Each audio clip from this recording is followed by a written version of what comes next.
So I think there are a lot of us, and I know myself and different ones that are even probably watching today that are in the delay of the promise and they feel like they missed it. They should have married that person. They should have taken that job. They should have given that. They should have rallied, and they can sometimes feel like the dream is getting further away. And I have learned, and I'm learning, that even in the midst of COVID and all the things we're experiencing, we can feel like we're missing something. And yet I believe that God's bringing back the dreams in this supernatural way, and we really need to lean into that.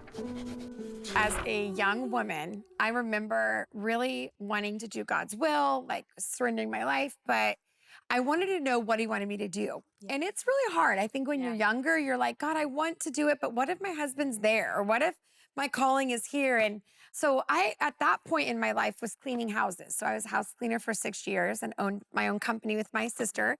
And I would go and travel and speak on the weekends. So I would pay for my fuel. I would go and travel, and we would speak at these little youth groups of 8, 10 people. If revival hit, there were 12 people.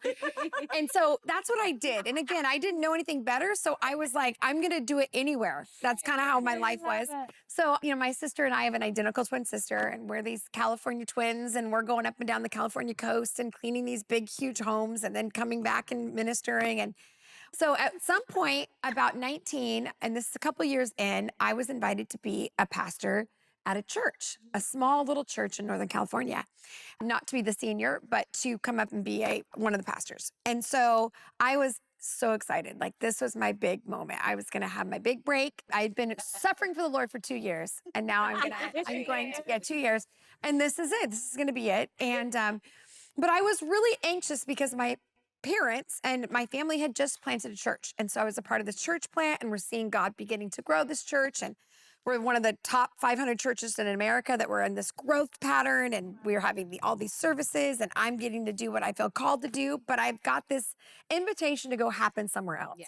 And so I am distraught because I don't know what God is saying. I'm young and I don't know what he's saying to me. And so I remember I just felt like I didn't know what to do. So I paused in it, and I wouldn't commit to go there, and I wasn't commit to be home. And I was just feeling it out. This is back in the day before we had the swipe life and you could pick something else. This was kind of like the phone life. But anyway, so I'm sitting there and I'm distraught. And I remember this prophetic woman coming in, and I was like, if I could just get to the prophet, she'll tell me what to do, because, you know, this is going to solve it all. Let me just get to the prophet. So she comes up, and I wait around the entire service, and at the end, and I said, listen, and I explained everything to her in the most eloquent way possible. It's this, and I've got this option, and, you know, all these things. And I said, what do you think I should do? Would you feel like God may have told you something? And she says, I don't know. What do you want to do? And I go, no, you missed it. What I'm saying is that I have these two options, and God is in one of them, and I need to figure out where he is. And she goes, well, you're just standing at the threshold. You're not sure what to do, and God can't bless anything unless you move. Come on. And I go, okay. So I'm now at this moment of, well, do I want to go there or do I want to stay? Well, I start to have this feeling that I'm not supposed to go. And I don't know why, because it doesn't make sense. I'm supposed to go, and this is the next step to ministry, and I'm supposed to do it. And I hear the Lord say, and I just sense it, I'm not supposed to go. I just know it. So I finally tell them, you know, I can't. I'm so sorry. Thank you for the opportunity, but I'm going to stay here. Well, meanwhile, this church that invited me to come goes from 800 people to a massive worldwide ministry of thousands of people. The church is 12,000 people at this point. And their music goes all over the world. And I'm in this small church that is staying what it is, this small little church. And it was kind of I could have been, you know, and all those things kind of happened. And I remember really fighting, did I miss you, God? Because, you know, it's like the guy you didn't date, and then he gets married, and you're like, should I marry? I mean, I could have rallied, but I didn't rally for this man. And so you kind of have this thing of like, I could have, but I didn't, and missed opportunities. And I really battled with the Lord about it. And I didn't understand it until I started to understand that God had spoken to me. Yeah. And I thought, well, I never got the sign. I never got the wonder. I never got the dream. So how do I know? And it wasn't until I began to understand how God speaks to us, did I understand how clear it was. So the way that I relate it, and not to belabor the idea, but there's the knowers, those that just know what God is saying. There's the hearers, those that hear God, kind of a play-by-play. There's the seers, the visionaries, people that get a picture and they move towards that. And then there's the feelers, those that sense a tangible grace and an emotion from heaven, and they lean in. Well, I'm a knower. So I knew I wasn't supposed to go, but I didn't know it was God's voice because I didn't have that clarity to know how he was speaking. Well, fast forward, 2008 happens and the recession kicks in. And if you're in California, it's devastating. Half my friends lost their homes, bankruptcy, and we lost our job. The church we had planted, we lose our job. And we have 4 kids now. And I'm devastated. And if you've ever been in this place, I think our world kind of knows this part where you think, you know, one thing bad can happen, but to have all in the same row. And I remember getting the phone call and going into my bedroom and just crying and saying, God, I have never said no to you. Like I've done everything you asked me to do. And now I'm at the age, I'm in my 30s. I have 4 kids. Clearly I can't give one back. So like, what am I going to do? And I heard the Lord, I said, you know, what do you want me to do? You asked me to stay. You asked me to be here. And now you're actually like leaving me. You're abandoning me.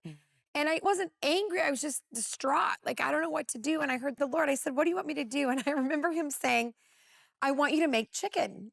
And I went, and I remember in the sarcasm of the California girl in me said, you make chicken. And he goes, I did. And I go, no, I mean, no. And he goes, I want you to make chicken. And I go, you mean like a meal? And he goes, yeah, you make really good chicken. I really think you should make a chicken meal. And I go, fine. So I remember getting up and I had all 4 kids around. I'm healing from my 4th C-section. I'm trying to nurse the baby. Ben's at work. And I get the chicken together and I light the candles and I put on my Frank Sinatra and I'm ready for him to come home.